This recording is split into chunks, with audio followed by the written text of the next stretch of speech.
Station Jaipur से सनत कुमार दास जी महाराज हमारे बीच यहाँ विराजमान है। मैं उनसे आग्रह करूंगा कि आप भी हमें आशीर्वचन दे। श्रीमान सनत कुमार दास जी महाराज।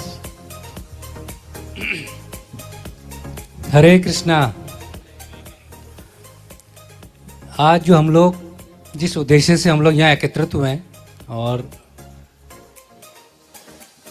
श्याम शिवाजी गोलब जी हैं जो काफ़ी सालों से इस पे काम कर रहे हैं और आज धीरे धीरे इतना बड़ा परिवार बन गया है। तो युगों युगों से जो है ये जो कृषि और गौरक्षा जो है ये स्वयं भगवान के द्वारा प्रचार प्रसार किया गया है। जो हमारे आराध्य देव हैं कृष्ण बलराम जी, आप सभी लोग काफ़ी लोग जयपुर आए होंगे और शायद भगवान कृष्ण बलराम के दर्शन भी किए होंगे आप लोगों ने। तो आपने देखा होगा जब 5000 वर्ष पूर्व जब भगवान आए थे तो बलराम जी जो है हल रखते थे अपने साथ और कृष्ण जो है डंडा। तो हल जो है वो कृषि और खेती का प्रतीक है और जो कृष्ण है जो फ्लूट रखते बांसुरी, वो गाय को चराते थे वो।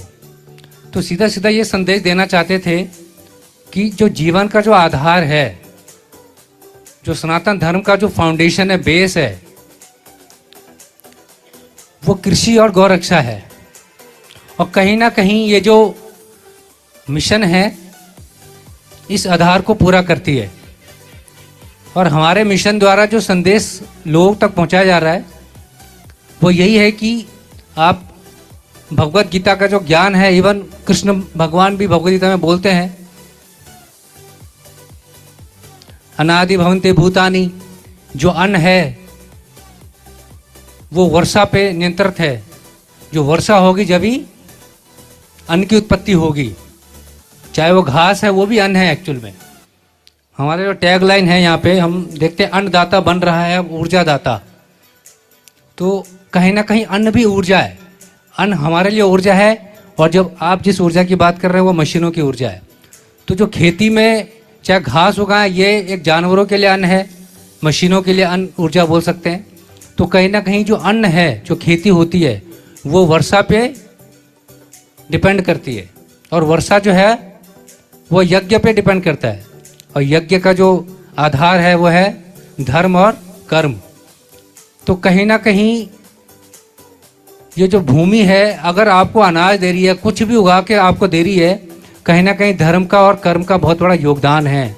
लोग अगर धार्मिक नहीं होंगे तो हम कितना भी प्रॉस्पेरिटी ले लें, कितने भी दुनिया में आगे भाग जाएं, अंत में हमें निराशा ही हाथ लगेगी। तो हमें ये नहीं भूलना है कि हम जिस देश में हमारा जन्म हुआ है, भारत भूमि बहुत ही भक्तों की और तपोभूमि है। और ये अपने आप में बहुत बड़ी भाग्य वाली बात है। क्योंकि आप देख सकते हैं हम सबकी इच्छा होती है कि मेरा बच्चा इंग्लैंड जाए, अमेरिका जाए। लेकिन अब लोग अवेयर हो रहे हैं कि भारत में लोग आ रहे हैं इस सनातन धर्म को जानने के लिए, इस रहस्य को जानने के लिए, वेदों को ज्ञान को समझने के लिए। और हमारी संस्था का काम यही है, जितने भी इंस्टीट्यूशंस हैं, कॉलेजेस हैं, यूनिवर्सिटी हैं, वहाँ पे हम अपने इस सनातन धर्म को इस्टेब्लिश कर रहे हैं और उस यूथ को अवेयर कर रहे हैं, अपने धर्म से जोड़ रहे हैं। तो आप सभी लोग तो जड़ से जुड़े हुए लोग हैं, विलेज में रहते हैं, गाँव में रहने वाले लोग हैं। तो आप भली बातें जानते हैं कि किस प्रकार से कृषि जो है, कृषि से रुझान हट रहा है लोगों का। आप सभी के घर के बच्चे शहर में पलायन कर गए, वो कहीं ना कहीं नौकरी, जैसा इन्होंने बताया था, नौकरी के पीछे भाग रहे हैं और जबकि जो धरोहर हमारे घर में पड़ा है।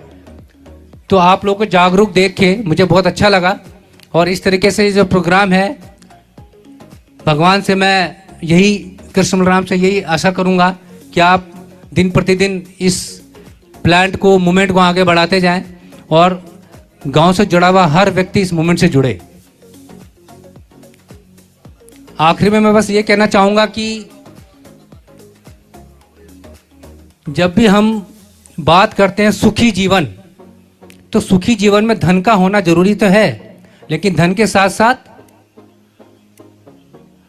आपके पास अपने धर्म के प्रति रुझान, धर्म का ज्ञान ये भी जरूरी है, तब जाके हमारा जीवन जो है बैलेंस होता है। नहीं तो आप धन कमा के भी सुखी नहीं हो सकते हैं। बड़ा एग्जाम्पल है, पूरी वेस्टर्न वर्ल्ड जो है वो बहुत बड़ा एग्जाम्पल है कि इतना पैसा कमाने के बाद भी वो लोग सुखी नहीं है, चैन की नींद नहीं ले पाते हैं। तो भगवान का जो उद्देश्य होता है आने का, वो ये होता है कि लोगों को सही दिशा मार्गदर्शन दे सके। जब धर्म की हानि होती है तो भगवान स्वयं आते हैं। तो आप जिस प्रकार से ये MCL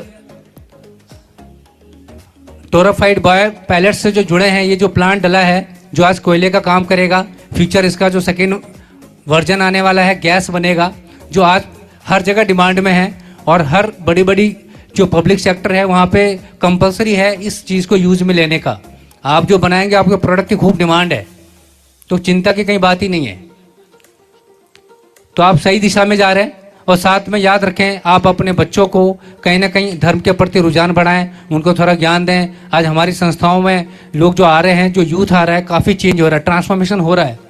मैंने देखा है बोलचाल, हम काफ़ी लोगों से मिलते हैं, जयपुर शहर में बाहर भी जाते हैं, तो लोगों का ये कहना होता है प्रभु आजकल के बच्चे जो हैं वो सुनते नहीं हैं। लेकिन ऐसा नहीं है, वो सुनना चाहते हैं, हम बता नहीं पा रहे हैं, हमारे पास उनको बताने के लिए हमारे पास आंसर नहीं है। इसलिए वो गलत सोच और गलत विचारधाराओं को, गलत चीज़ों को अपना लेते हैं। फिर बाद में हम लोग घर बैठ के पछताते हैं कि हम उनको प्रॉपर गाइडेंस नहीं दे पाए। तो आप सभी से अनुरोध है कि जिस दिशा में आप लोगों ने कदम बढ़ाया है इसको रोके नहीं। और आप जिस तरीके से अगर इसी रेस में आगे जाते जाएंगे तो राजस्थान, जैसे कि सबसे ज़्यादा बोला जाता है कि यहाँ खेती नहीं हो सकती, इतनी उपजाऊ भूमि है। राजस्थान जो है पूरे देश का सबसे बड़ा राज्य है क्षेत्रफल के हिसाब से। ये सबसे बड़ी खूबी है हमारे पास कि यहाँ पे ज़मीनों की कमी नहीं है। आज आप एग्जाम्पल सभी लोग सऊदी अरब का नाम सुना होगा आप लोगों ने। सऊदी अरब हमसे ज़्यादा सूखा है, राजस्थान से ज़्यादा सूखा जगह है, और वहाँ भी उन लोगों ने खेती करके ऐसे ऐसे टेक्नोलॉजी डेवलप की है कि वो लोग वेजिटेबल्स फ्रूट्स एक्सपोर्ट कर रहे हैं दूसरे देशों में। सोचो आप, 3-3 किलोमीटर अंदर पानी जो है, ग्राउंड वाटर 3 किलोमीटर अंदर से पानी लेके आ रहे हैं और खेती कर रहे हैं। हमारी स्थिति इतनी बुरी भी नहीं है, हमारी स्थिति इतनी बुरी नहीं है। तो पानी की पर्याप्त मात्रा है। और आप सभी जब इस वापस से कृषि में इंटरेस्ट दिखाएंगे तो आपको यहाँ से धन और आपको जो शांति है, सुख, वो सब मिलेगा।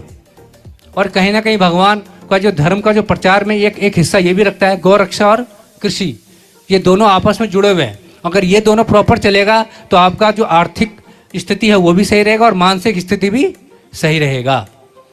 तो मैं इसी बात से मैं यहाँ ख़त्म करना चाहूँगा कि आप सभी लोग कभी जयपुर आएँ तो ज़रूर पधारें, कृष्ण राम के दर्शन करें। काफ़ी भव्य, राजस्थान का सबसे विशाल मंदिर भी बन रहा है। वहाँ पे हम लोगों को यही जागरूक करते हैं जो आप इस मंच से करना चाह रहे हैं। हम लोग डेली 365 दिन हमारा यही कार्य है कि लोगों को वापस से इस धरातल, इस ग्राउंड से जोड़ा जाए। लोग शहर छोड़ के, देश छोड़ के बाहर जा रहे हैं, जो हमारे अच्छे पढ़े लिखे लोग हैं बाहर निकल रहे हैं। लेकिन कहीं ना कहीं अब जागरूकता आ रही है और लोग जुड़ना चाह रहे हैं। तो हमारा भी यही मिशन है कि हम लोगों को जागरूक करें। जो आजकल के बच्चे जो इंजीनियरिंग कर रहे हैं उन लोगों को थोड़ा सा गाइड करें और सही दिशा दें उनको। हरे कृष्णा, धन्यवाद।